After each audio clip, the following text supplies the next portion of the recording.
This podcast is sponsored by Smart Mortgages. Smart Mortgages are dedicated to making your mortgage process simple with fast decisions, honest advice, and solutions that fit your life. Click the link in the description and take 60 seconds to complete their mortgage readiness quiz. They'll send you a personalised report with advice and guidance that will bring you home. How's it going, people? Welcome back to another episode of the Here's the Crack podcast. Today we are joined for the second time by Lisa McFarland. How are you? I'm good. I'm really good. Now, a lot of people may know you as the relationship coach. We've had you on before. Mm-hmm. I forget what episode we had you on, but we'll link it in the description. In the last episode we had you on, we basically chatted about like, what is a relationship coach? Mm-hmm. What do you do? So if you want to pause this right now and go back and watch that to sort of set the scene, please do that.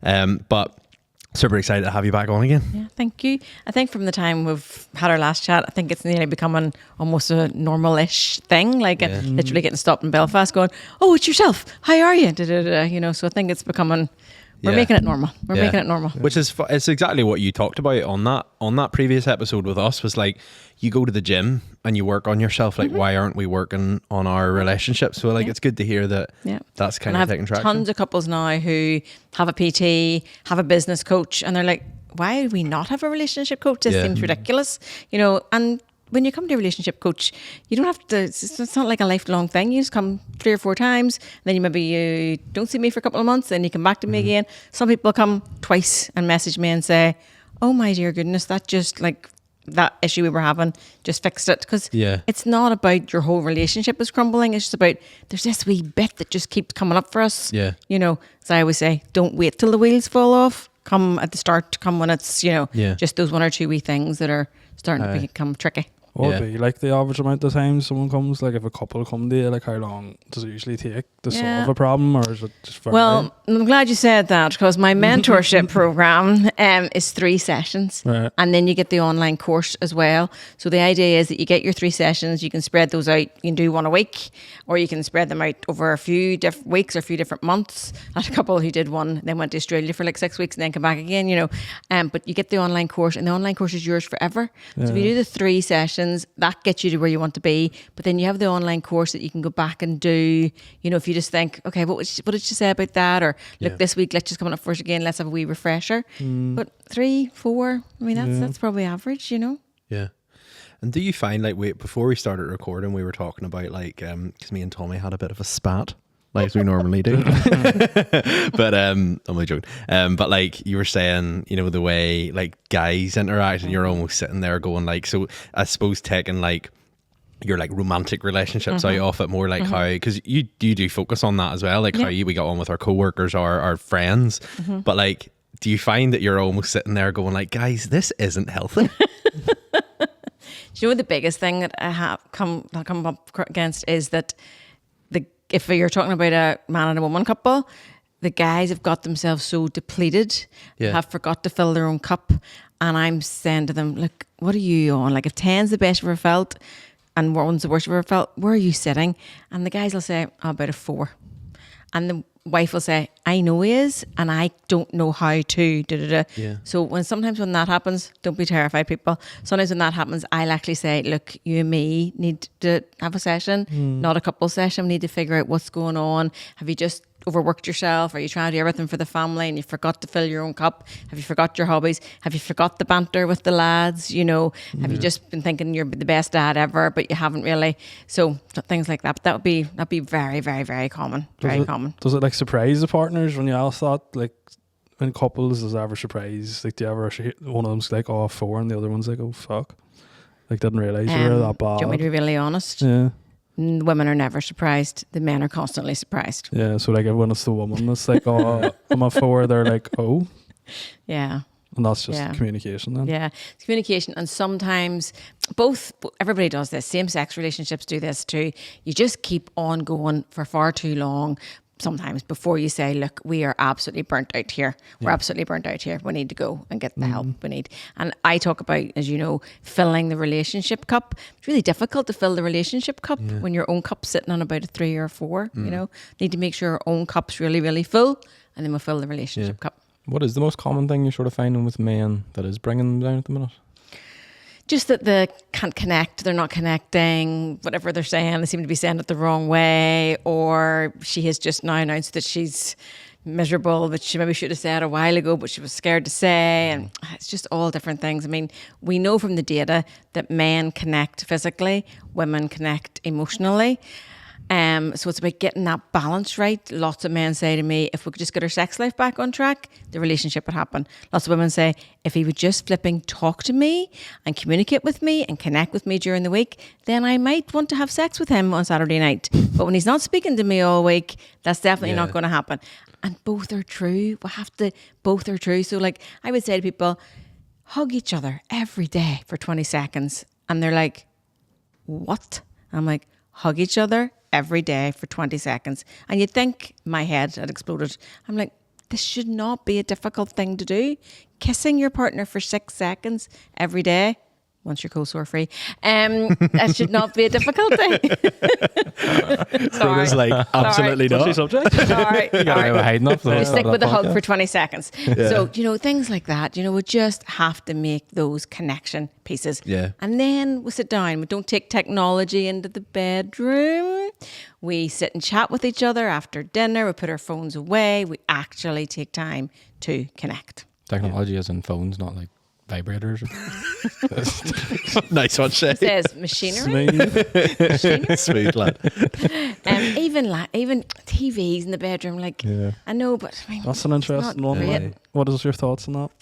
I just think, well, we're even hearing everything about all the blue screens. It's not good right before you go to bed. It's just not, it's not conducive to. We have a relationships. TV in the bedroom. Like I would say, it's like probably one.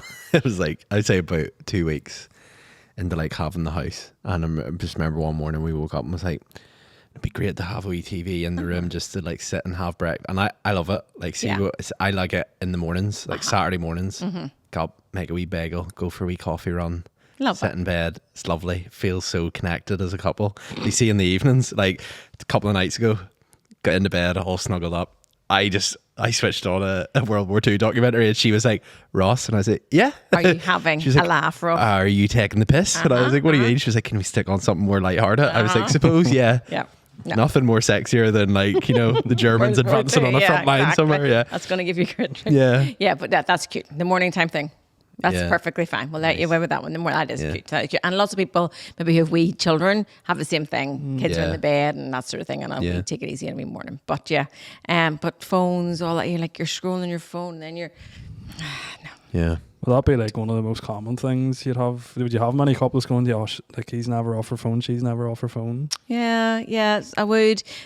Some of my couples, 60% of my couples have wee children, and that's where sort of the disconnect. Their children are not getting all the attention. They're not giving as much attention. There's not much time to give the partner. A lot of couples would come who are getting on well, and all of a sudden they move in together, and then just not making the time for each other that they did when they were dating.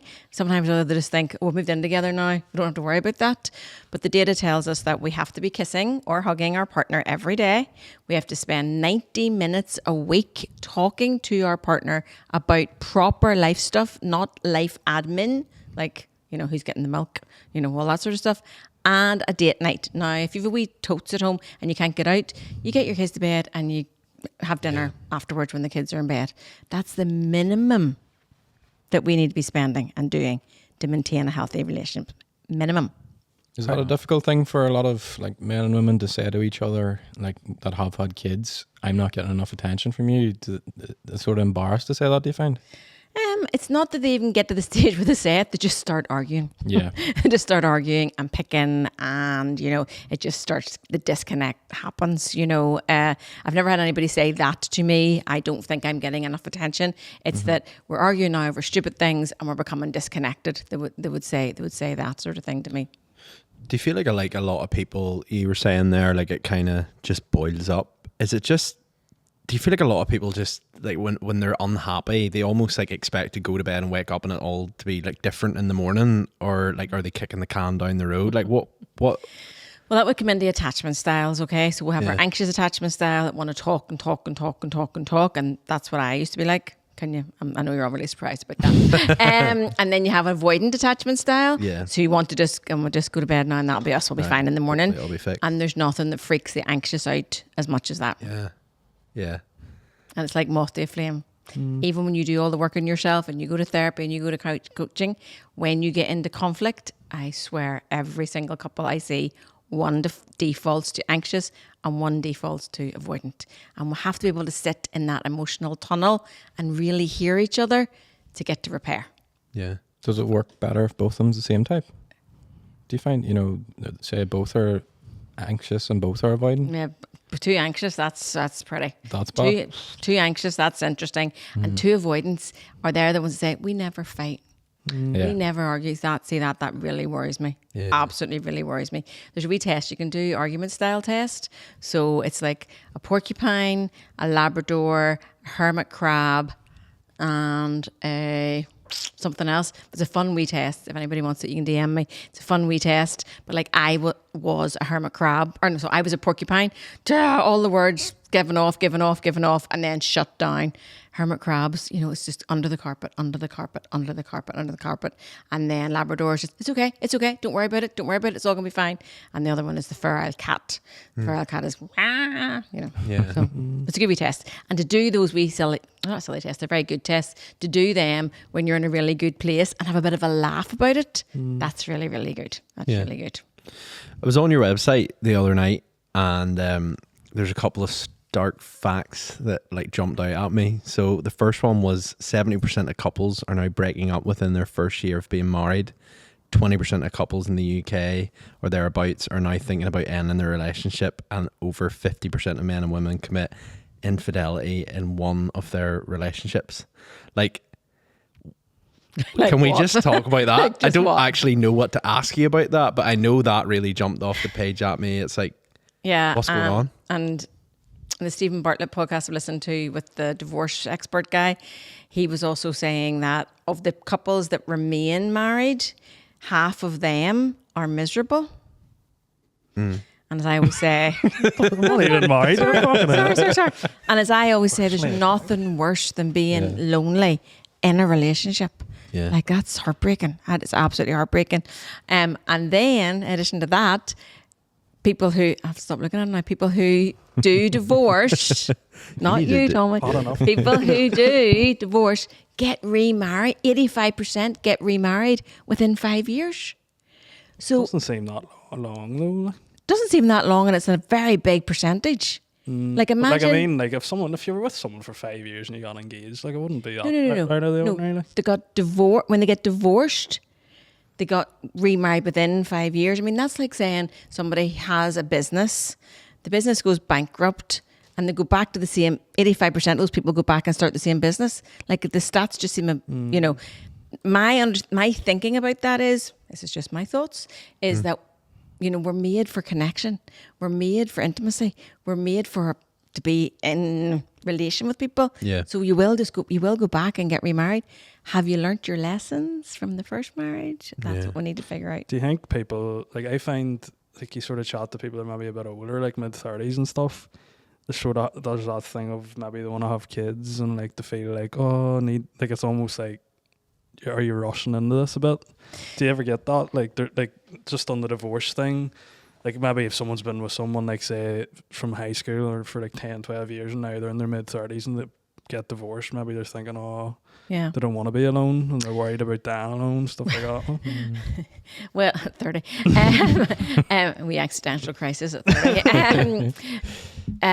What we do know is relationships have to be going somewhere. If they're not going and they're not growing, they're stagnating. Yeah. Okay, so that might be planning a holiday, redecorating. Look at you guys. This podcast is growing. It's going places. If it was just stuck, it just gets boring and get fed up with it. So that's when people start thinking, right, should we have a kid? Children will never make your relationship better. Is that a common thing? A lot of people do that. In my day, it was more of a common thing. We'll have a baby and see if that fixes us. Like, I'm telling you, I have 3 of them. And they're grown up. And they're still a flipping drain on the whole situation. They're your age. And they're still, So, no, never have a baby if you think it's going to save your relationship. Do you Absolutely ever have not. that conversation with people? Like, say they come to you and they're like, we're thinking about having kids. Do you ever be like, Isn't that let's great? chill out for a minute here? Well, people come to me either before they want to have a baby, and maybe one is more keen than the other, but they come and they'll say, we want all the tips and tools because we want to give this baby the best start. Now that is just heaven on a plate to me. Isn't that beautiful? Or a lot of people come who've had their first wee baby and they've just realised they're a bit disconnected. They're not giving each other the attention they were. We've just noticed this. We want to nip it in the bud again. Perfect. That's exactly what we're looking for here. Don't wait till the wheels fall off. That's exactly what we're looking for. Yeah. Is it like almost, as Tommy was saying, is it you're almost trying to like look for like an external or a third, it's weird to say a third party, but like you're almost looking for something external to keep your relationship, like whereas you're saying like going on holidays, Don't do like that. Don't do that. whereas you're thinking the Don't do next that. natural step is a baby. Don't do that, and don't step outside your relationship. Okay, lots of people think to themselves, if they step, outside the relationship or bring someone into the relationship, that will save the relationship. It's not. Okay. Do you mean like cheat or do you mean like get with someone else or Yeah. Swinging? Have a threesome, hook up with somebody else, all that sort of stuff. Yeah. If you're going to go let's call it maybe slightly non-conventional way, Yeah. you have to have such a great relationship, Yeah. really healthy boundaries, trust, intimacy, connection, then that might work. You Yeah. heard many stories of that happening and it, like not going as planned. Like maybe they were like, "Oh, we think this is going to be good." Couldn't possibly say. Yeah. She knows something we don't. But it's an interesting one because one of the things, obviously, we reached out to you before you come on again, like really want to like start delving into certain aspects of it, and hopefully, someone's driving or listening to this or watching this, it helps. But you talk a lot about like emotional intelligence and healthy conflict. Mm-hmm. So like, I suppose whenever you say the words healthy conflict, I'm sitting there going like, healthy conflict, how Exactly. does this, Exactly. how did the math ain't mathing, but like, then on top of that, it's all like emotional intelligence. So like, I'm just scared that maybe someone's listening to this right now and they're kind of going, oh yeah, I know what that means, but they don't.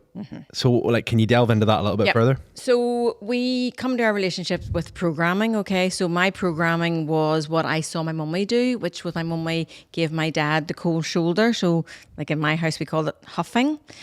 So I did that until I was 43.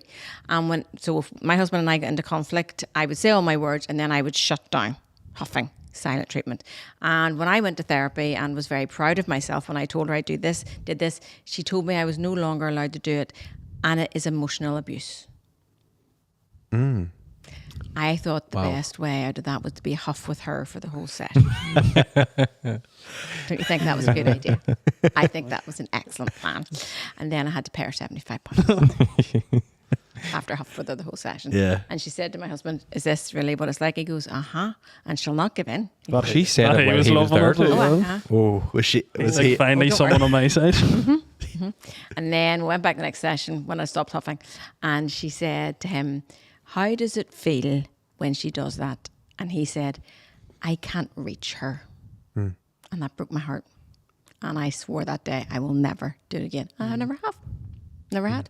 So I came up with a plan of when I felt like huffing, I would ask for a hug instead. Because, I like to challenge myself and all. So as the universe would have it, it gave me an opportunity to huff, give the cold shoulder within about a day. And I said, can I have a hug?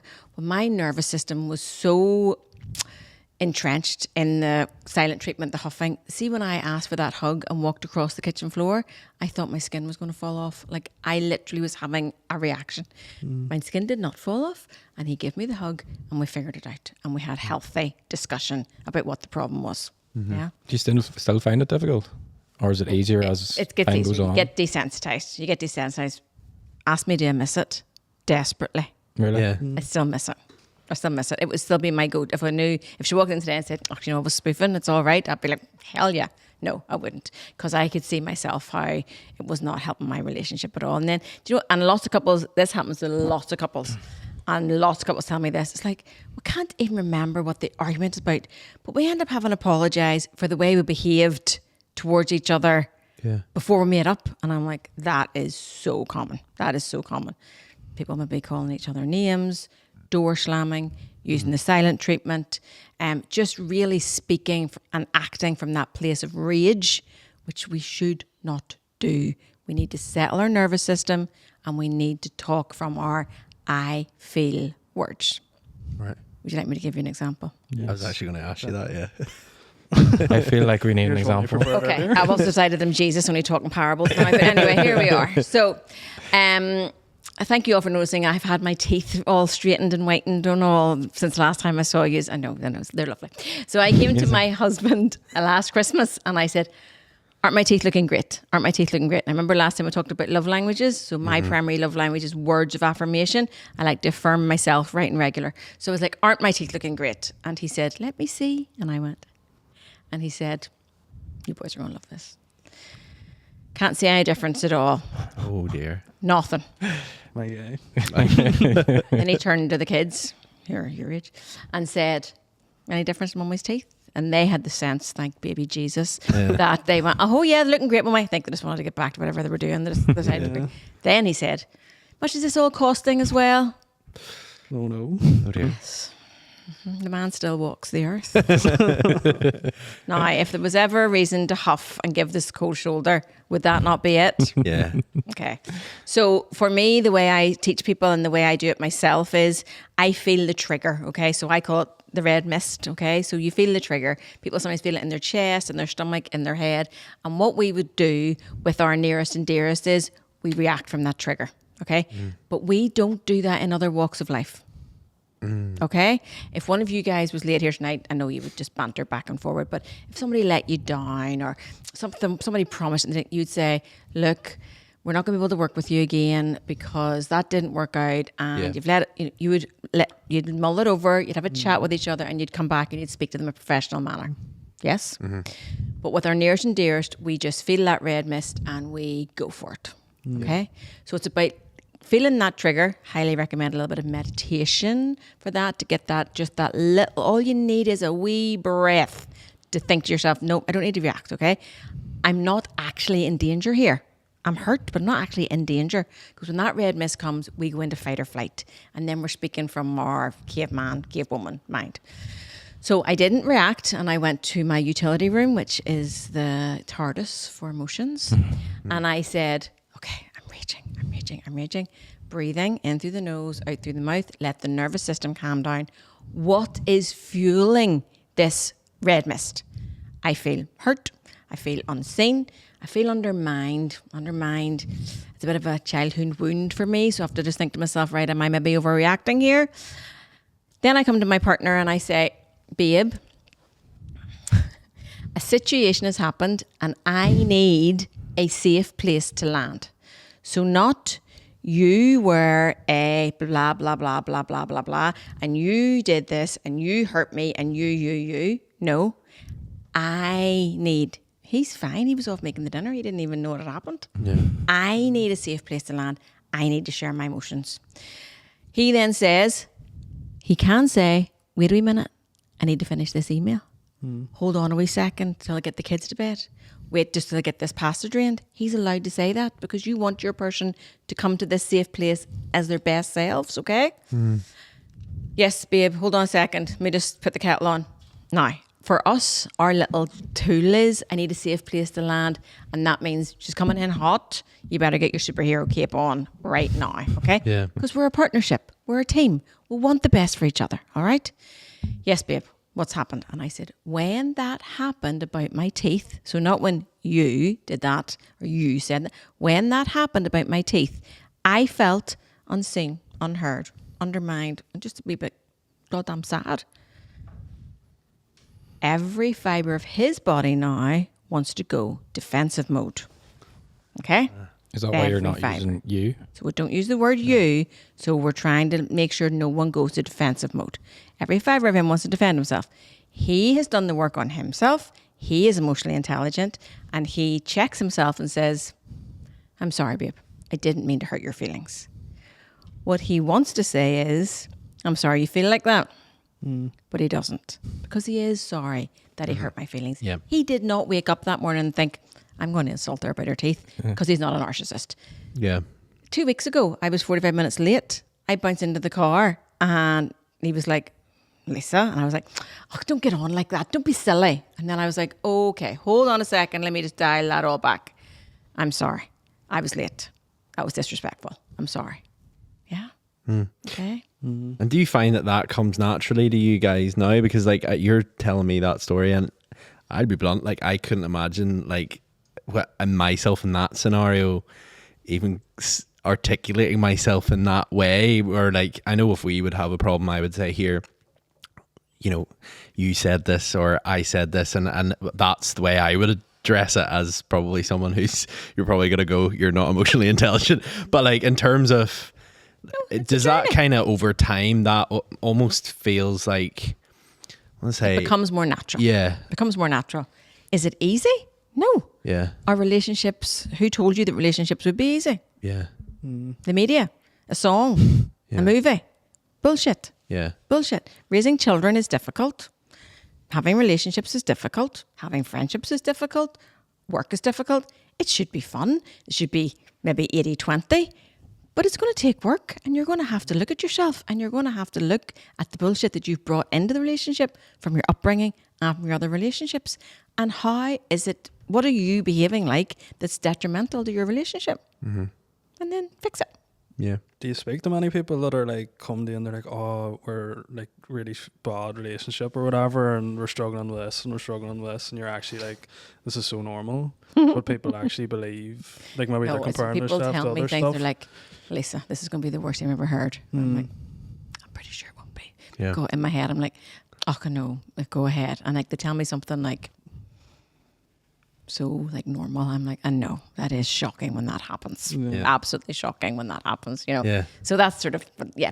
Everybody thinks that their thing is the most difficult. You know, which is fair, and that's nice that people are worried. You know. Yeah. So yeah, no, people think that it's the worst thing I will have ever heard, and there's nothing yet. What is like the most common problems you see like with couples? Like they're probably easy enough solved, and like maybe talk a bit about how you solve them. Well, I haven't seen a couple yet who are doing healthy conflict and still have a problem. Yeah. Put it like that. If every couple could do healthy conflict, I think we could figure the rest out almost for ourselves. You know, if we're spending 90 minutes a week together, if we're having a date night, if we're making sure we're prioritizing intimacy and connection, and we've learned how to do healthy conflict, I think we could nearly be there, you know. Is it hard to get couples to do that? Like, it's maybe a silly question, but like, do you ever speak to ones and like at the end of it, you're like, you don't really want to put the effort in? Like, you're not willing to make this work? Yeah, I get texts sometimes and say they weren't willing to put the effort in, so I dumped them. Yeah. Yeah. That happens. It's interesting. Yeah. That happens. Or people will say, just throughout the call, my eyes were just opened. People sometimes come to me because they have concerns that their partner will never change, doesn't have the ability to change. And as the call goes on, you can just see them going, yeah, I'm right. They're never going to change.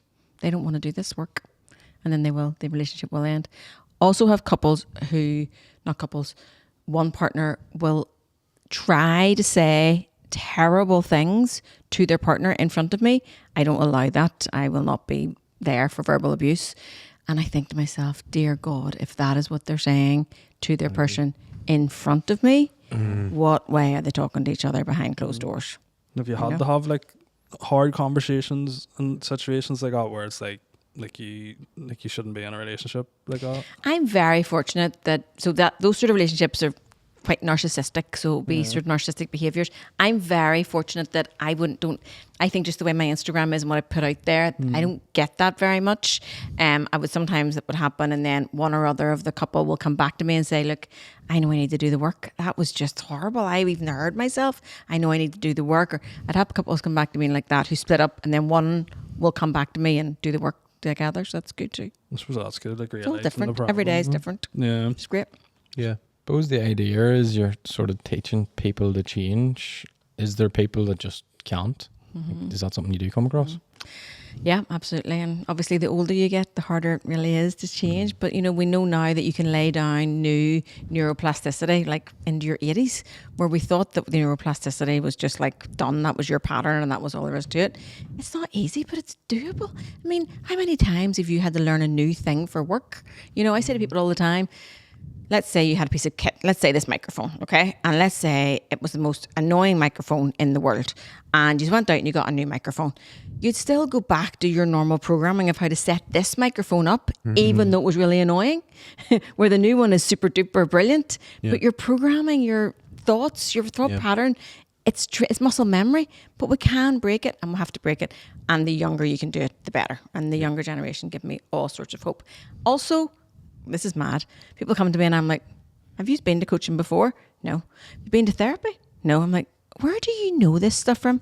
TikTok, Instagram. And I'm like, brilliant. Like 20-year-olds, young 30s, they're learning stuff. You know, we're doing things. What are some of the things you're noticing, like with like our generation compared to like the older generation, like that we're starting to like that we're slightly better? It's just easier for you guys.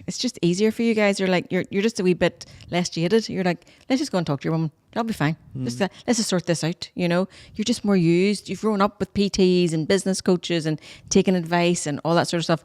Also see a lot of young men who've been to coaching or some sort of counselling through uni, and they're like, look, it helped me so much in uni, I knew I just had to keep going with that, which is great.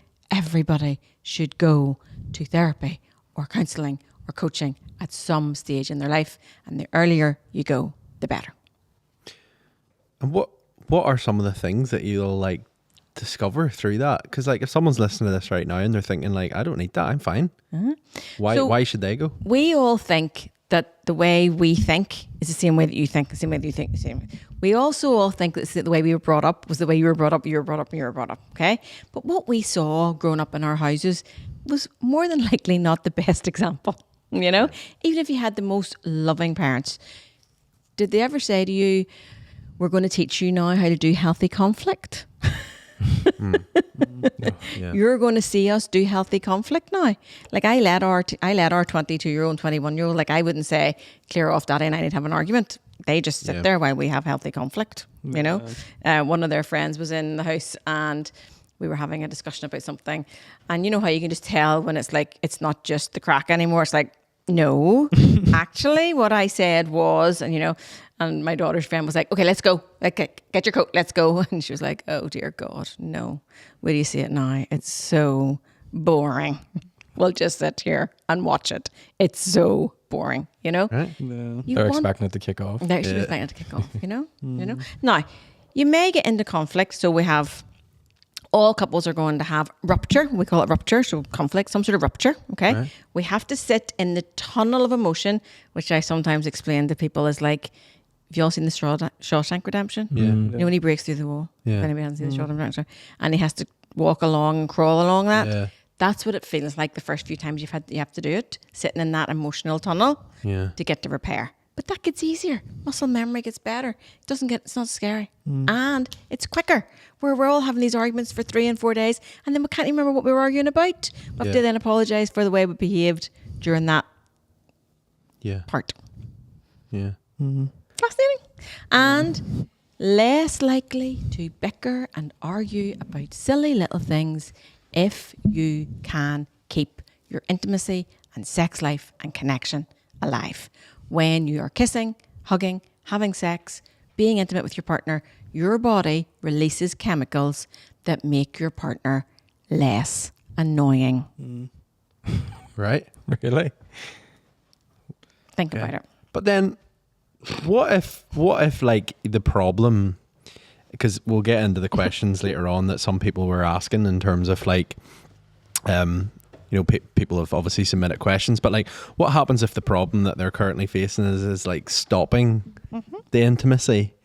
Where do we kind of get to in that circumstance? Because then, well, if we teach couples how to have healthy conflict, so we're not hurting each other during the conflict, much easier to stay connected and to stay intimate. right.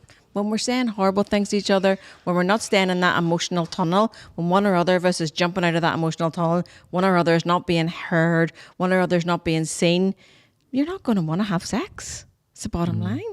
Yeah. You know, where if we can do this healthy conflict and really keep that connection piece, of course it's going to make it easier.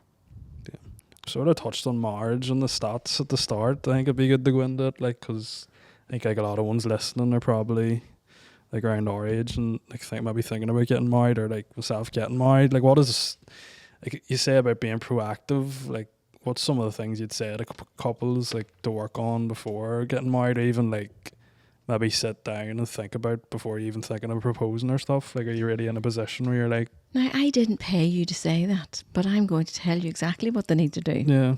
They need to buy my online course. And it's called Starting Strong. Yeah. It's 3 little videos with little bits of homework. You need to educate yourself on how to have relationships. I believe, I could be wrong, I believe the reason why the rate is so terrible is because we're not educated in how to do it. Yeah. Yeah. And what can people expect from this course? Oh, very exciting. Has there been some What a form of segue. payment? Healthy conflict, love languages, attachment styles, that intimacy is important, how to talk about finances, how to talk about kids, in-laws, finances, sex and intimacy, and there's one more. They're the top things that couples can't talk about, and it's the top things that come up for all couples. We actually don't. Not mad? Like when you like, I'm Catholic, like so we had to do like a marriage course. Was like, it good? Yeah, it was really good. Good. So that's like the point I wanted to get on to is like you have to fill out this booklet, and it's similar to like what you've been saying is like you go through all these things and like what's your partner interested in and like what's some of the things you struggle to talk about. And even like sort of noticing around the room, like a lot of the ones like you're saying was like finance, like sex and intimacy, and then like stuff like that. But like I think 2 of the things I haven't touched on is like the finance side, and then the kids thing I think is interesting as well because like you sort of mentioned earlier, you're like one partner might want to have kids and one might. Like how would you like advise someone to navigate that? I would definitely navigate that before you get married. Yeah, I would definitely navigate that. I think before you that's get sort of married. what I want to Can get on to. Can I yeah. also ask who did the course with you? My fiance? No, who taught you the course? Shay. It's like it's basically I can't think of the company or like do it, Okay. but it's part of the church, So- if you know what I mean. Like So I would have some people come to me and say that they maybe didn't get the best education on those courses, and maybe it was a nun who had taught them how to be married. yeah, it definitely was. You know, so that's a wee bit funny, isn't it? Yeah. It's a wee bit funny, you know. Yeah. But no, it's brilliant. That's great. That's great. And do you know what it also does? It just says it's okay to talk about these things. It's okay to educate ourselves about these things, and that's what we need to be doing. That's what we need to be Yeah. doing. So like have those conversations about like kids and stuff Yeah. before. And how are you going to do your finances? Are you going to keep all your money? Are they going to keep all their money? Are you going to have like a shared pot? Are you going to put money away for holidays? It's just the facts. Like you just talk about it. You just talk about it like it's anything else. Absolutely. I'll tell you this funny story. When my husband we're married now. Oh, I'm so bad with this stuff. We were married in 96. So does that mean 27 or 28? One of you can work that out while I'm thinking. But he got round the knee and did all that proposal thing. And I said, I have a few questions before I say yes. Did you actually? I did. Fuck. While he was dying. Do you know me? I think I at would have all? had a panic attack. And he said, I would have, okay. And I said, well, you can stand up, but I definitely have some questions before I say yes. Yeah. Because I did. That's mad. We weren't living here at the time as well, so I needed to know where country we might live in. I needed to know where we were going to get married, and I absolutely had to tell him that I wanted children. Yeah. Like that was a deal breaker for me. Yeah. And we were together 6 years at that stage. Did you make him put like? Did he answer all these questions Correctly, there and then, and or we're here. Now, I still would have had a 4th baby. I didn't get a 4th. I only got 3. But still, here we are. Here we are. But Did what, well. what if he did like not answer wrongly, but something that you didn't want? No, Would I you- wouldn't have. I would wouldn't you have married say- him if I hadn't had 1 children. Really? Absolutely not. Was there anything like would it have been? And he knows that. Would all that stuff have been a deal breaker? Like in terms of like if he's like, oh, I want to live here. Or would- That I probably could have figured out. Yeah. That we could have figured out. But the kids thing would have been a deal. But he knew that. Like, So that's one thing I found mad. Like me and my fiance were doing that course is like you sort of being a bit nosy, looking at what all people are taking and stuff. And like I remember like speaking to her after and being like, it's mad. Like people are getting to this stage and like probably aren't talking about that stuff. do you know what I do have? Of people who have been really clear that they do not want children. 6 years in, they're sitting in front of me going, change my mind. I actually always wanted children, but I just told them I didn't. Yeah. Don't do that. Mm. Don't do that. Know yourself well enough. Don't do that. What happens to like younger couples who say like they just don't know?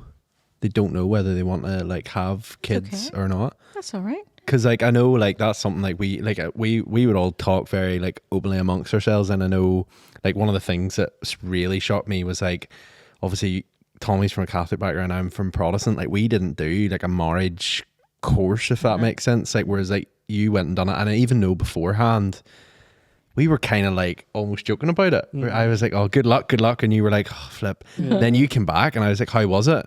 And he was like, it was actually class. I was like, wow. Like, and it almost made me feel like I missed out on something. But at the same time, it's like one of them things where, like, I talk to a lot of couples now and everybody kind of goes, like, we don't really know. Like, we'll just sort of roll with it and see what happens. That's grand.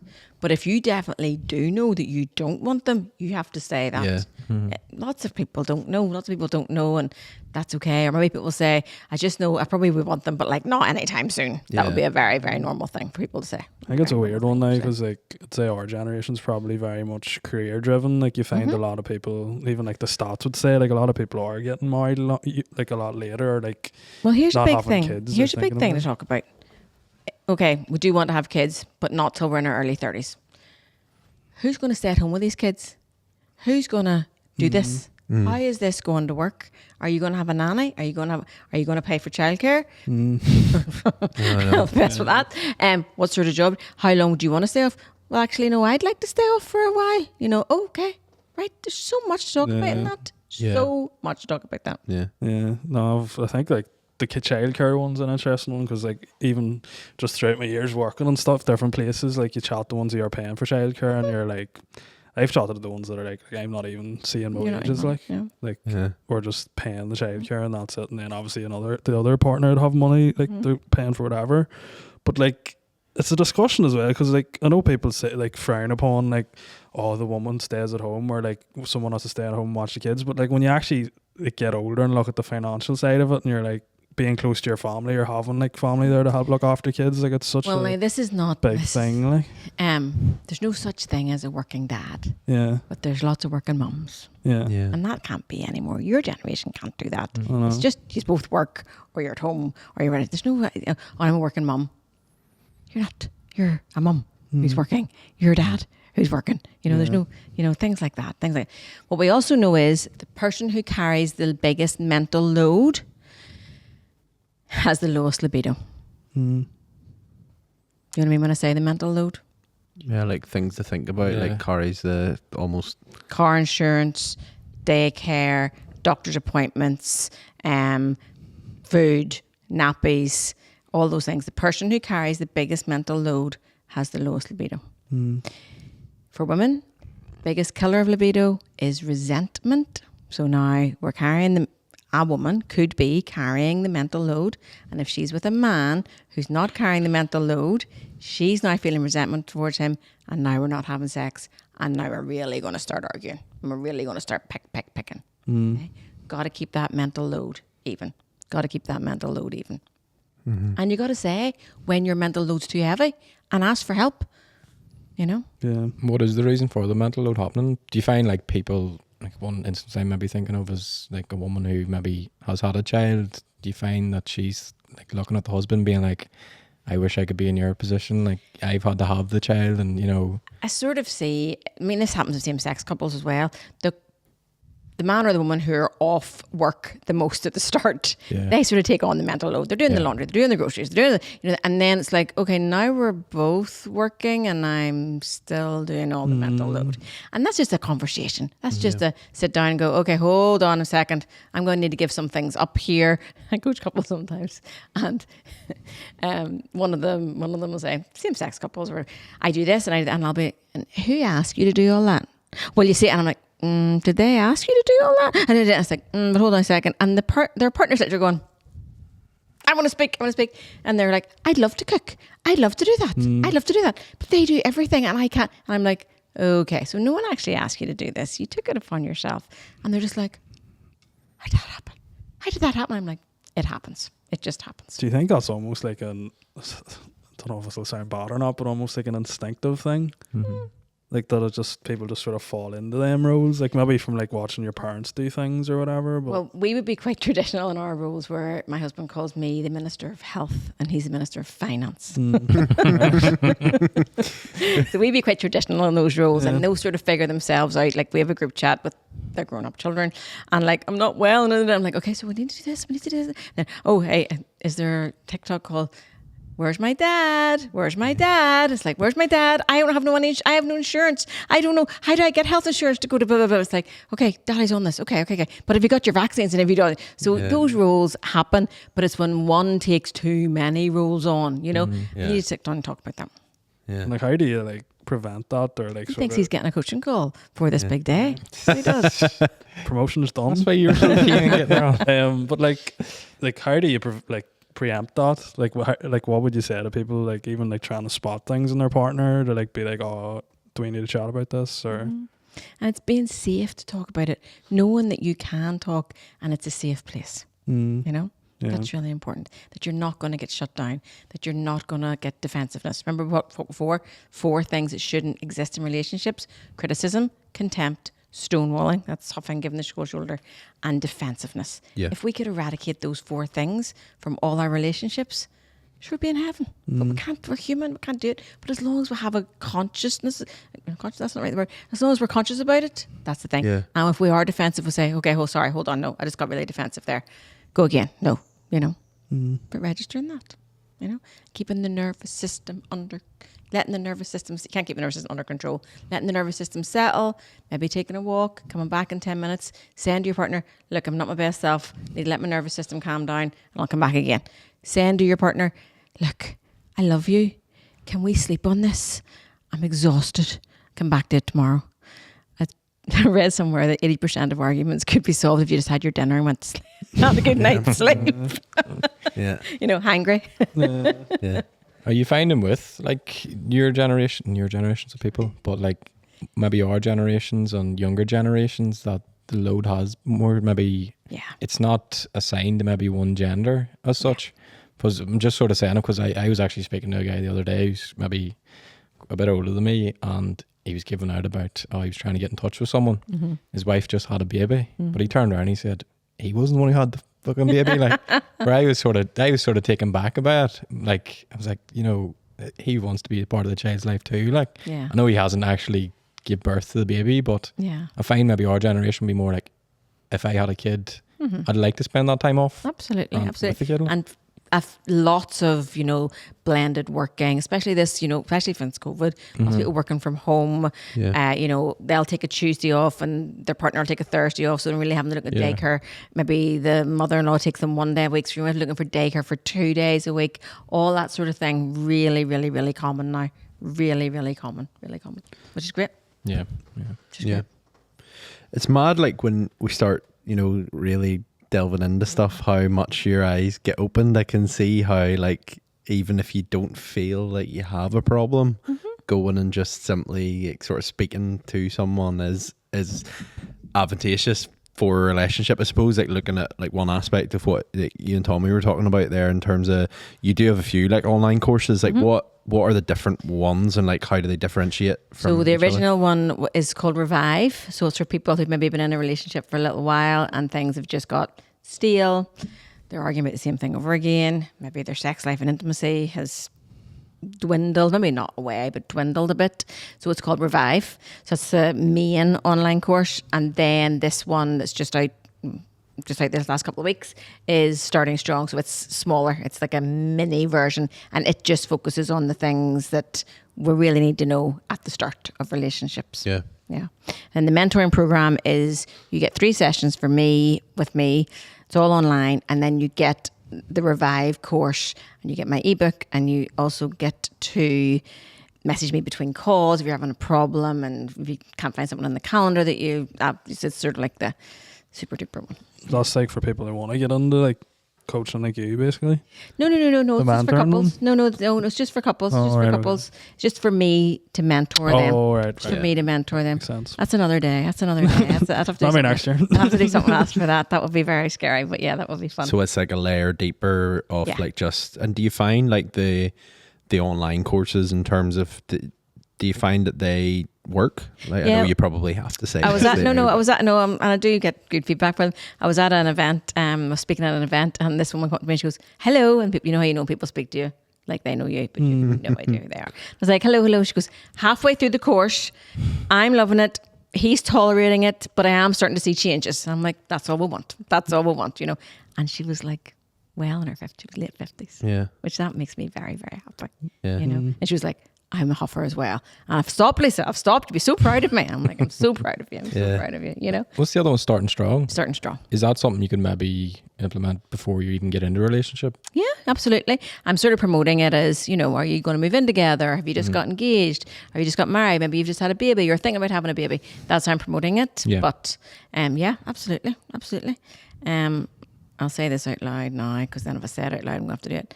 I am going to write a book. Nice. No. Because I don't, like you're saying to me, and what I want to say to you is, you know, a really good book to read would be, My book. that's a dickhead thing to say, isn't it? But you know, I want to do it. I want, like, my wee book's good, so I'm just going to take my wee book and expand it and share some more of my own experiences. But I think there's a lot of, now maybe I'm wrong, I haven't read every book on relationships, so don't come at me. But you know, it's something to consolidate all the books into one. You know, I'm now I'm backtracking. I am going to write a book. You have to do it. You do the book. You've said it, and said even it, if you ask to and take it The out, whole you're of the not gonna take UK it is out. going to see you saying. I wanted to ask, like, Yes. we've talked a lot about like what you do and like the relationship stuff, but like, how are you finding actually managing the business yourself? Oh, well, a lot better now. I tried Yeah. to do everything myself at the start, and I actually had a fella, that was actually during COVID, and he was doing his business degree, and he was like, Lisa, you need me to help you. And I was like, no, I think I'm fine. And he's like, you need me to help you. So he got a lot of stuff online for me. He was the one that made me, like, so if you wanted to book in with me, it just goes immediately onto the calendar, takes, you know, your payment, and you get a reminder the day before. It's just all smooth. Like, just automated slick. everything. Everything's slick. Just spent a good lot of money on the new website. It's all slick now, and that's how you buy the online courses. So all that's really, really helped and freed me up. So, because I love Instagram, I love doing wee reels, and I love all that. I actually am one of those weird people who like to make content and all that sort of stuff. And I have a 16-year-old. I'm like, Jake, look at that person's reel. How do I do that? Okay, Mama, you ready? So then he's like, okay, I think we can do this figured out. I also have an assistant. Her name is Amy. Amy. So yeah, so that's good. I think the last time we had you on, you were talking about getting likes, and you were like, what does this mean? You've come a long way from that. Absolutely, yeah. That was the start. I was just like, what are all these people? What's happening?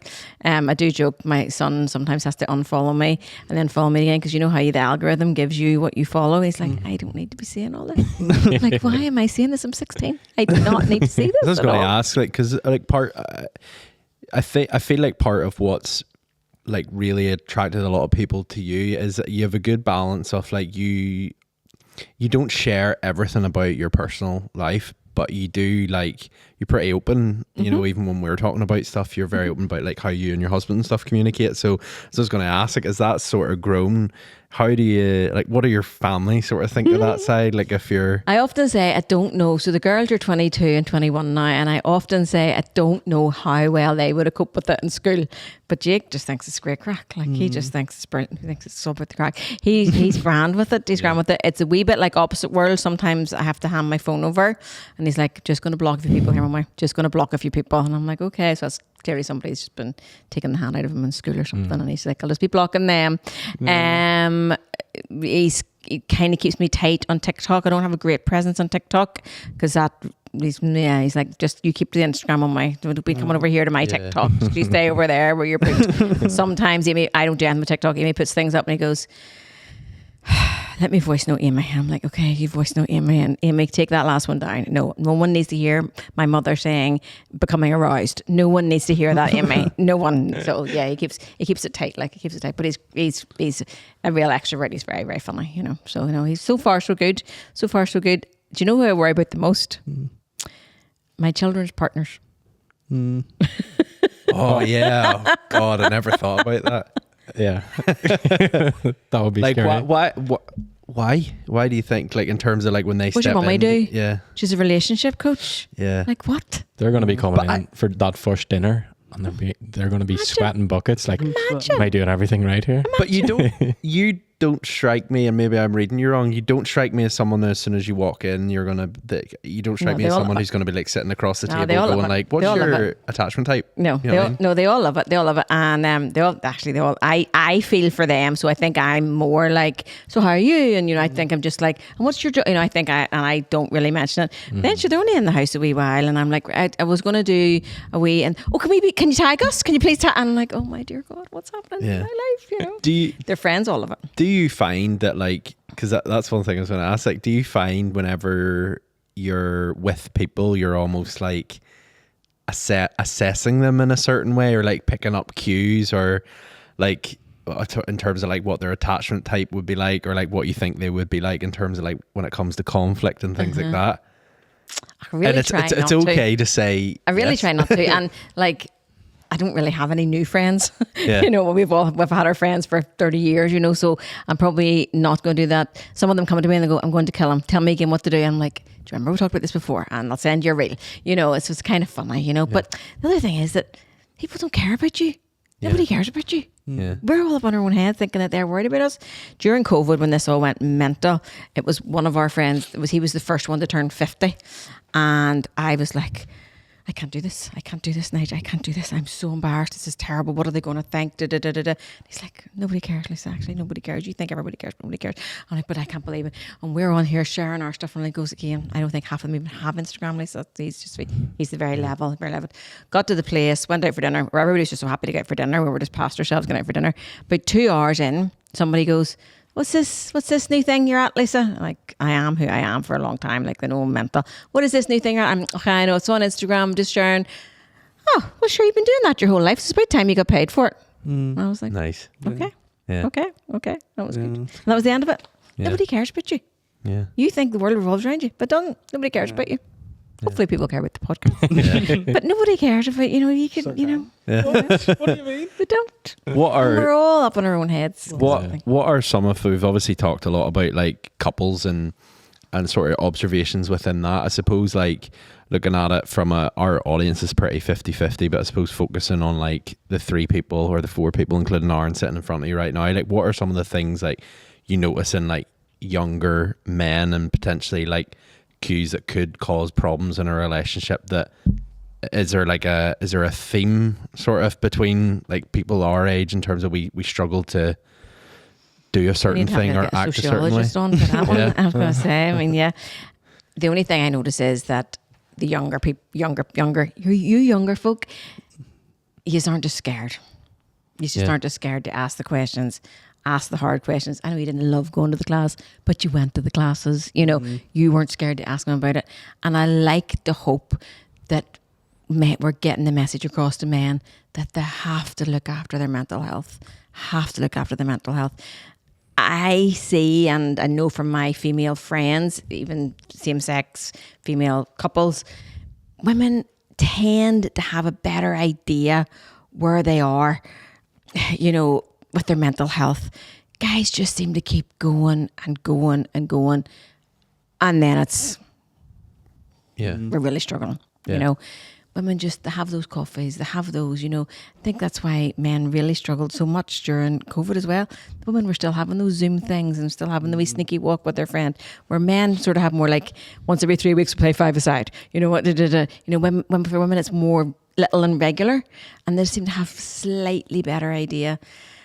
I also think that sometimes women, if they're with a man, they know their man better than they know themselves. And men keep going and going and going. And their female partner will say, I've been telling him for weeks he's not right. I've been telling him for weeks he's taking too much on. I've been telling him for weeks he's struggling. But then it just, can't go to work. That's Can't lift the interesting that you're saying there that sometimes their female partners know their partner better than themselves. 100%. Does that like sort of lead to the partner then neglecting themselves? So the female partner, So the female partner sometimes, what happens is, so you recognize that your partner, and it happens with men too. Men can sometimes recognize that. Men, a lot of time, like my hubby would say to me sometimes, now we're getting there now. That's a lot you've taken on now. You need to know, and I'll be like, no, fine. He goes, okay, I'll just be standing here holding the pieces for when it all, He knows, we know. And when you're with each other for a long time, you get to know each other. But A wee tool that I would tell couples to do is, we'll do it now together, Tommy, okay? All right. So 10 is the best you've ever felt in your life, okay? 1 is the worst you've ever felt in your life, okay? Yeah. Don't come in with a 2 because I'm not doing a coaching session here, okay? So if 10 is the best you've ever felt and 1's the worst you've ever felt, I'm gonna have to call him like babe or honey, okay? Honey, what's your number for today? 7. What's your word for today? Word. Describe, like a describing word. Good. Good. Okay. I'm here if you need me. Okay. Now, if you said it back to me, and I said, you said it back to me, you say, honey. What's your number today? No, you have to say honey. Say honey. Why a 2? That's not what I said. Oh, what's your word? Blah. I have to say the same thing. I'm here for you if you need me. Mm. It's totally different. What we do is, why is it a 2? Why do you feel blah? What's happening? Yeah. Why can I? What do you fix? Yeah. I'm here for you I'm here for you. You want to go for a walk with the dog later? You want to watch a movie? I'm here for you. And that lets your person step in. Where when we do it the other way, what's wrong? Why do you think you're like that? Have you taken too much on at work? It's almost like we're like pulling on their cardigan. You know, are you okay? What's wrong? What's wrong? All you need to know is where your person is on the scale and let them know that you're here for them. Mm. Yeah. Learning.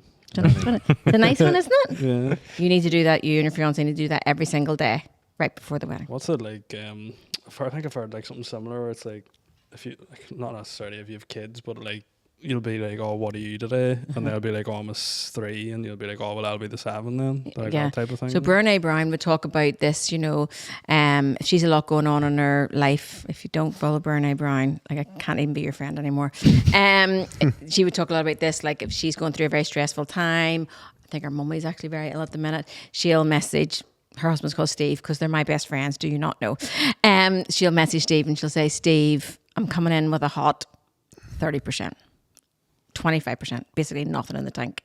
And Steve will come in and go, no problem, I'll cover you. I'm a good 70. I can cover the 70% here. But if Steve comes in and goes, well, I've had a crap day too. I've only got a 30. So if we're missing a big chunk here, what am I missing? Not missing 60%. We're missing, yes. 40%. So 40%. We're missing 40%. So we've got to be kind to each other in that 40%. Maybe the kids don't get to go to that club tonight. Maybe you get a takeaway instead of cooking the 3-course meal. Maybe you don't go and visit your friends. Maybe you don't. Maybe you just stick on Netflix and maybe that night you do take technology to bed. You know, you give yourself a wee break for that 40% that you're not. And all relationships can stick that now and again. But we want to try as much as we can to keep ourselves up well so we can bring the best to each other. Yeah. What about if it's like a reoccurring thing where you're maybe both at 10 every night? I was about to ask the same. Well, then you're going to have to look at your work-life balance. Yeah. Mm-hmm. Oh, Sorry, not sorry. so like maybe... Oh, 10 being good? No, like a You're only bringing 10%, 10%. 10%, so Oh, both of you God. are only Well, that's a 20%. disaster. You may get a relationship coach. Yeah. You need to look at your work Lincoln life. Bio? You need to look at your work-life balance. Yeah. If you're coming in with a 10%, like all relationships can stick things for a little while, but when it goes on 3, 4, 5, 6 weeks, Time to talk to someone. time to look at Or yeah, look at absolutely yourself, talk to them. But time to look at, I'm working these 60, 70 hours. I'm coming home and I've nothing in the tank for my partner. That's not on, like. Do you find like there's relationships where that is the case and you're like, what are you doing with your job? Mm-hmm. Yeah. Like if you're like, And- it would it be like, oh, if you really care about this relationship, you have to look at like, Well, what I Some find is things, yeah. relationships go further and further down the totem pole and work goes higher. Fitness, work, friends, they're all really high in the totem pole and that's all going great. The relationships come really down and that's not going great. You know what I mean? I'd have to say that like when I grew up, well, I don't think I had an email address until I was about 35.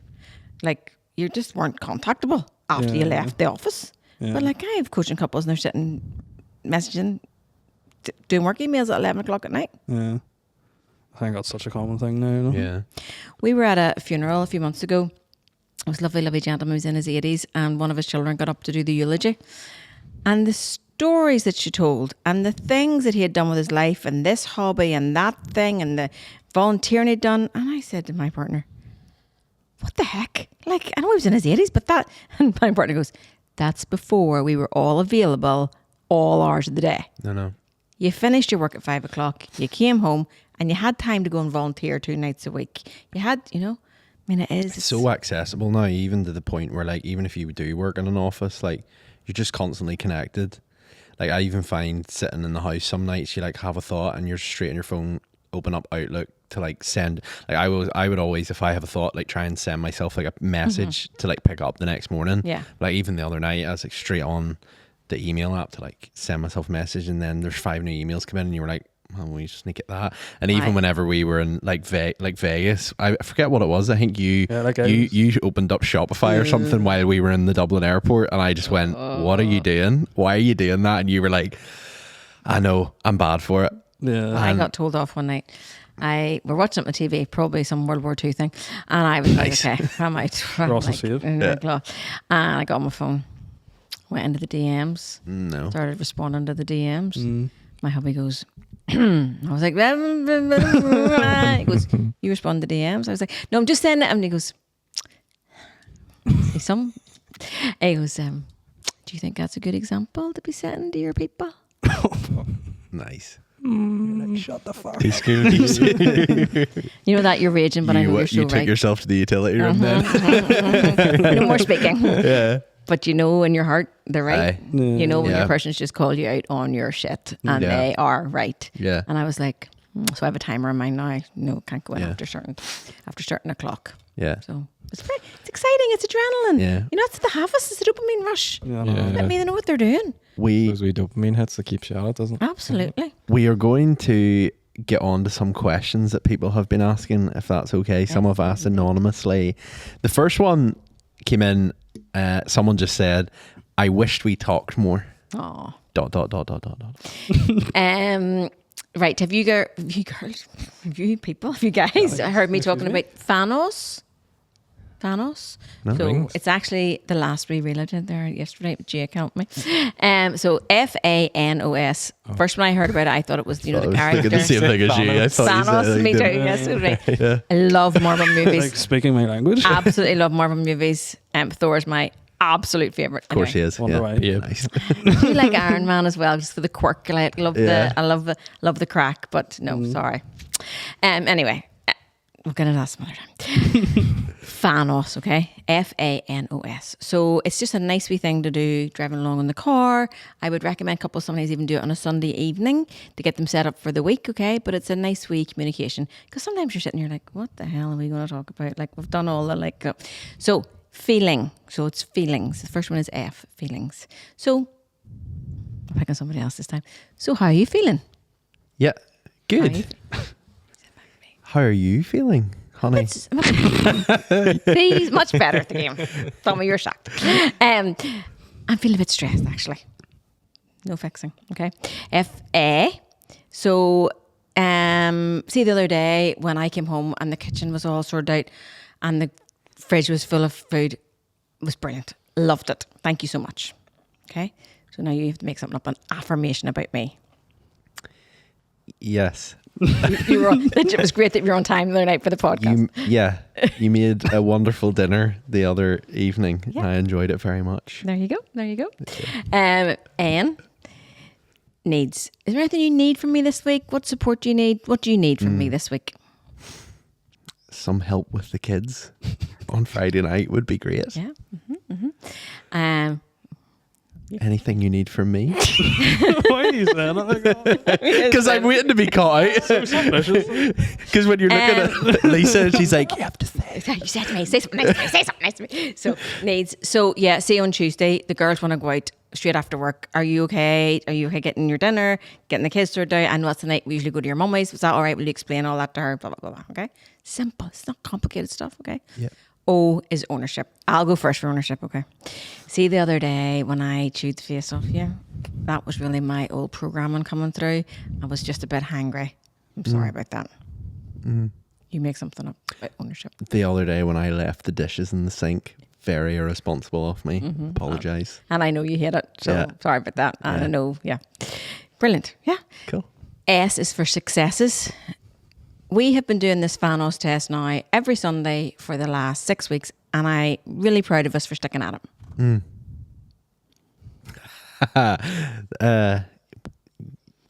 What do you want me to say? I want you to give a success in your success. relationship.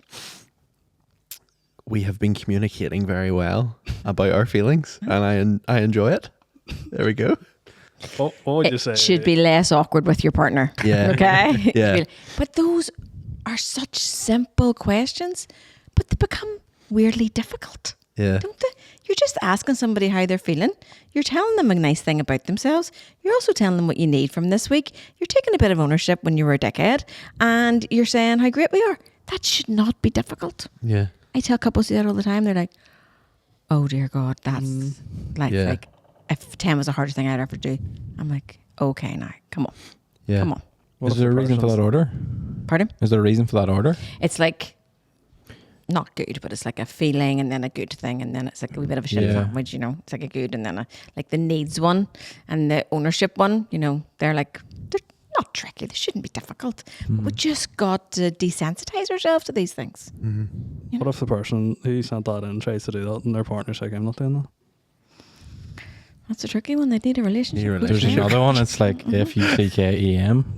Fuck them. I was like, I'm trying in my head I going, thought you were saying fuck me. It's like, what? I was like in my head going, I haven't heard this one. Yeah. Like, you don't want to talk to me? And So and I'd have couples say to me, I'm like, start with your love language test. Free online. There's no way I'd do that. I'm like, God in heaven.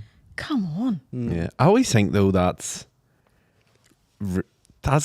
sad when you hear people Pathetic. talk like that, like and in terms of like, oh, he would never do that, or oh, he would, I tell you. or it's like, Do you know where the most people I tell me they would never do that?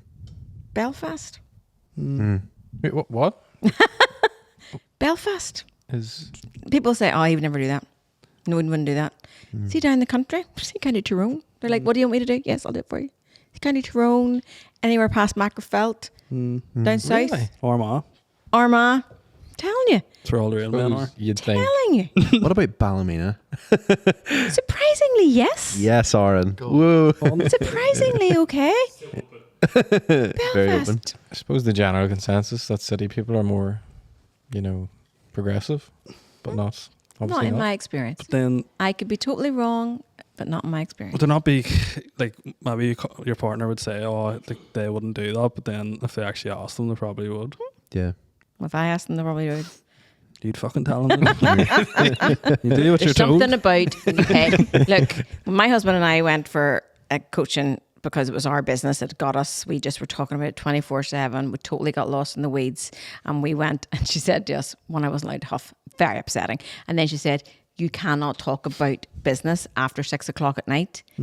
I'm pretty sure I had said that numerous times and was guilty myself of not carrying it through. But see, when she said it and we were paying her, that was it. That was the law then, Yeah. Just hearing it from someone else. If you're hearing it from something else, who's a professional woman or man, whatever. Yeah. Someone else asked, we lived separately before getting married. After moving in together, we don't get on as well in a living situation.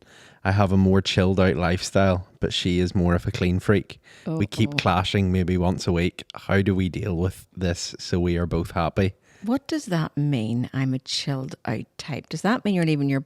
I'm presuming. I'll be honest. I'm being so poor look, to think this if is a you man. sent this, I'm sorry. You seem, to me, it seems like Lazy. you're a little bit lazy. Like, Is he leaving his boxers like at the side of the shower? yeah, I don't know because it's anonymous. I feel like but- it'd be the type, oh, like, I'll do that later. But I just don't do it. Yeah. But also there are a lot of people who become a wee bit maybe too house proud. Nothing can be out of place, and that's not a living scenario. Yeah. That's not a living scenario. Try to figure something out. Like, look, I like the kitchen to be like this, Yeah. but you know what? See the den or the living room. Like, it's all right if a couple of pair of shoes lie around, or every blanket isn't just folded just so But like, see the kitchen and stuff like that. I really need that. I mean, like, people would say, like, I follow this guy on Instagram and he's a dating coach, amuses me greatly. But like, people message him and say, went back to his place and his bathroom is stinking. Like, I can't be there. And he's just like, well, just tell him his bathroom's stinking and you're not coming back. Then I got it cleaned. I'm like, yeah. I don't know if I would even say that. Yeah. But but you have to feel heard. Yeah. Remember, we have to feel seen and you have to feel heard. And you might have to look at am I being a wee bit ridiculous with this cleaning all the time? And or are you being a wee bit ridiculous leaving this stuff lying around for me? Just one person for me starting to feel like a maid. That's not good. Yeah. Yeah. That was a really 50-50 way to handle that, whereas I was straight in and was like, you're lazy. Was it the person that You're said, lazy "Oh, the boy sent it in," basically saying she's a clean freak? Yeah, or it could be another woman. Like, I don't know. It could be like a same-sex couple. I don't You know. what? In our house, it's the other way around. I'm the messy one in our house. I'm not. But like I can function in like stepping over the Tesco's bags while making the dinner with a baby on my hip. My husband has a nervous breakdown. He's like, I can't cope with you. I cannot cope with you. I either have to go back out or I have to fix all this, like our tins of beans and all, or like the right Proper way around OCD. and all. Yeah, that's proper. I put the kitchen. I put the see the Christmas kitchen roll. What's that in Tesco's this year? It was very upsetting. See the Christmas kitchen roll. I put it all upside down and all just to annoy him. But one of the Did you not say that's like the yin and the yang that makes the relationship work? Like, Well, I secret do sauce. say One has to be well, I the do other, say to couples all the time that we are attracted to the opposite. Okay, but then what happens is sometimes that thing that we were attracted to starts to really annoy us. But we have to remember that's what we were attracted to in the first place. You know, maybe you were attracted to an extrovert, maybe you were attracted to somebody a bit quieter, and now it's like, for God's sake, she never comes. You know, you know. But it's like, okay, well, this is who you, this was there. That did really change that much. You know. Yeah. Someone I feel like we have sort of inadvertently talked about a lot of this stuff. I feel like everything I do annoys my other half. Well, first of all, you know what I'm going to say. They are not your other half. Yeah. You are a complete person yourself. If you want to journey this lifetime with somebody and build a relationship, that's another thing. But you're not a half. That drives me crazy. Also, I believed I was a half for a long time, so I'm particularly passionate about that one. Yeah. What was the question now? Because I was stuck on the other half. I feel like everything I do annoys my partner. Pick. Yeah. So they're just feel like they're just getting picked on. I mean, you need to start using all your I feel words. You need to stop using your you words. You need to invest in sex and intimacy. Are you doing the Fanos test? Are you doing the, sitting down, checking in with each other? Do you know what each other's love language is? Do you know your man, Paul Brunson? He's one of the judges on Married at First Sight. No.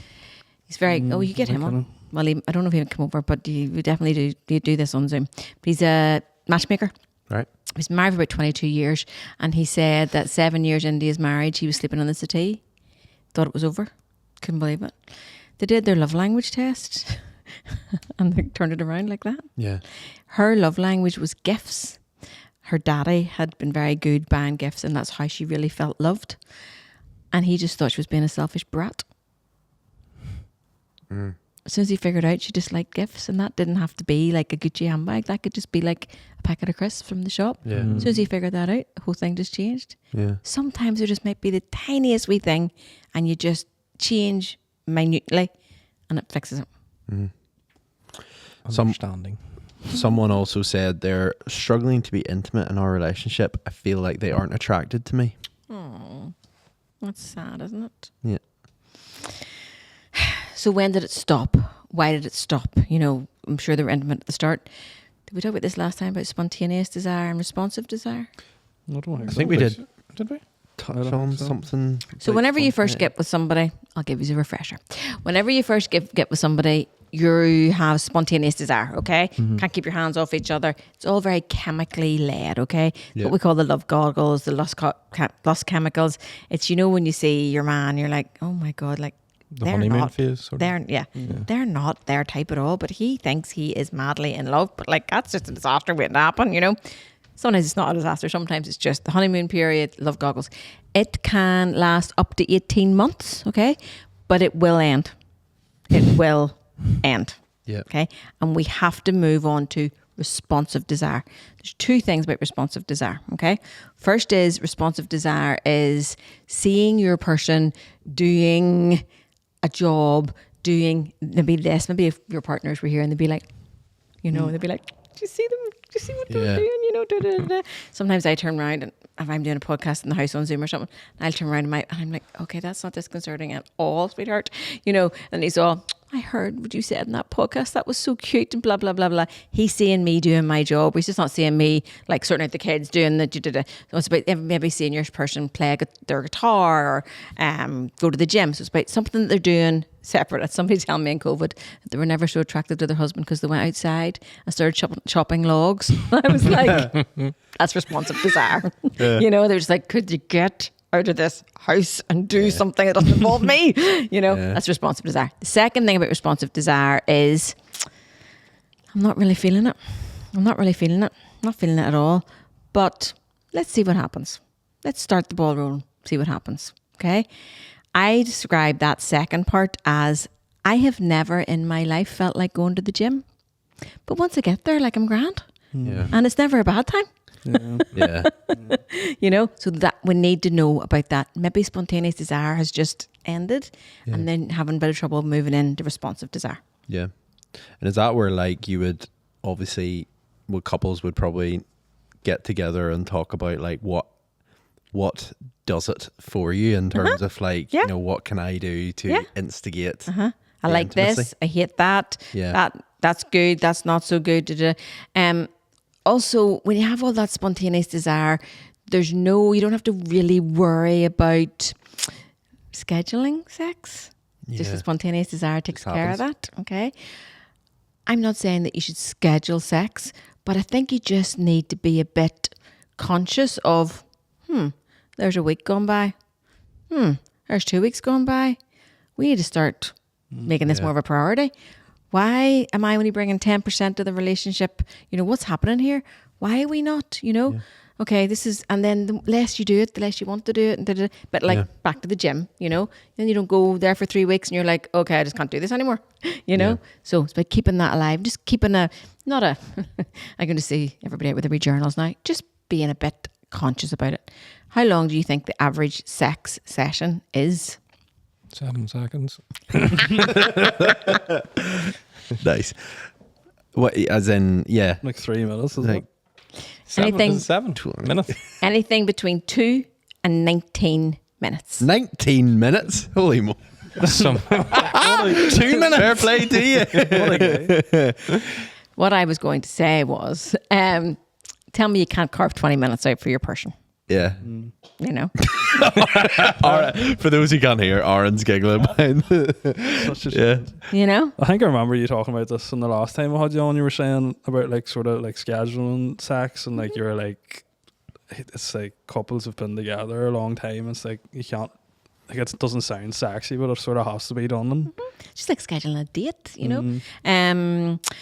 She's called the sex doctor. It's actually her name. She does a really good one with Stephen Bartlett. She was like, you know what I tell people sometimes?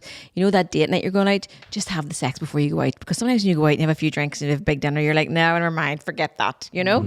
But it might not be scheduling sex, but schedule some sort of connection. Yeah. You know? How often, what do you think the average amount of sex people are having per month? 4, once a week maybe. Yeah, Twice a I'd week, say yes. once or twice. Well, I think people think it's 3 times a week. 3 times a month is what they're saying. You know? Right. So we're basically saying, don't let the weekend pass, you know? Try to get a wee plan over the weekend when we're going to do this. Yeah. You know? Yeah. I mean, no, I suppose like, Taking it Now his there. mind's wandering. I suppose like I'd say for me, like us as young people, it's kind of like when you hear like you're like, oh, plan it in. It sounds a bit like Alien, where it's what do you Just be mean? conscious of it. Yeah, Don't plan. Take the word planning out. Ross Just is be a very conscious. organised person, so he's thinking in Have his a head, schedule. I need to put this He'll be in my getting the diary. sheets washed. Yeah. Like Spreadsheets. Just in Just getting all be these requests conscious. on the way up the road for count meetings. meeting request on Outlook. But no, I And it's suppose something mad. Like if you don't have sex for, like it's not a long period of time that they call you a sexless couple. Like it's something mad. Like I'm not a sexologist, but it's like 6 months. If you don't have sex for 6 months, then you're in like we're a sexless couple bracket. I think it's like people are scared to talk about it, like, and like maybe ashamed if it has won a while. They feel like they can't really talk to people. So the kissing, the hugging. They also tell us that there's about 2 or 3% of the population who are in sexless relationships and are happy in their sexless relationships, but it's very key that they continue to hold hands, kiss, cuddle, you know, all that sort of stuff. It's connection, human touch is so important. So Yeah. important. I suppose I don't know if it's something you've ever really came across now, but I've heard of like people being like asexual now. Mm-hmm. Is that something that you've? Nobody's ever come to me with that, Yeah. but I mean, it's just I say to people all the time, just find someone who thinks you're weird's cool. Yeah. That's all you have to do. Yeah. Just find someone like, there's not many people could stick me. My hubby thinks I'm great. You know? Yeah. You know? He's pretty weird as well, but I think he's great. Yeah. You know, just find someone who thinks your humor's good, who thinks you're, you know, you're moral. You just find somebody who thinks that you're. I'll maybe make a reel about that tomorrow. Yeah. No, it's good to hear that sort of side of things, because I suppose like we're coming at it from like a young perspective where like the whole scheduling thing probably doesn't really make much, but But it's not funny because you Kinda new, schedule I everything. think. huh? You schedule everything.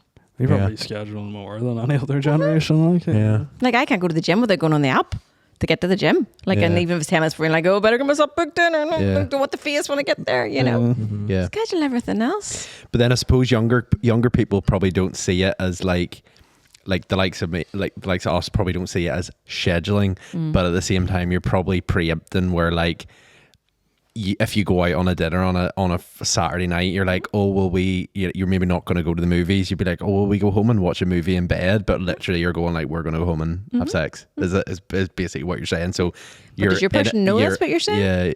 Or maybe your person thinks they're going home for a movie and then they're pissed off because they're like, I picked a movie earlier and now he wants to shag. I want to know what's Open up a can of worms right But now. actually, I forgot it only takes 3 minutes, so we'll still get the movie finished in afterwards. why are you not putting the TV on?